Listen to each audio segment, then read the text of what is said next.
Yay, the September jobs report was released by the Trump administration. And they're showing like something like 160,000 new jobs created in the month of September.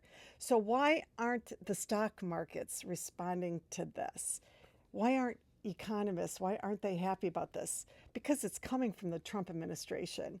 They fired the last Bureau of Labor Statistics head who was very neutral, putting the data out there very neutrally, and replaced it with a magadite who is really just trying to pump out headlines to help the administration look good and to manipulate the stock markets. Well, the stock markets, Wall Street's not falling for it. So it's because of mixed economic signals. While 119,000 non-farm related jobs were added, the unemployment rate still rose to 4.4%. This is considered a contradictory picture. They also say it's outdated information. The report, which covered September, was released in late November after a significant government shutdown. Markets had already been operating with more recent alternative data sources that look quite different from what the Trump administration is releasing. But there's more. Data from private industry and outside economic experts show that September's employment gains were concentrated in healthcare and then food and drinking establishments, with over 40% of these new jobs paying wages that keep people defined as functionally unemployed. These are jobs where you cannot keep a roof over your head. To further reinforce this fact, the pace of wage growth has slowed. This comes at a time when prices are sky high.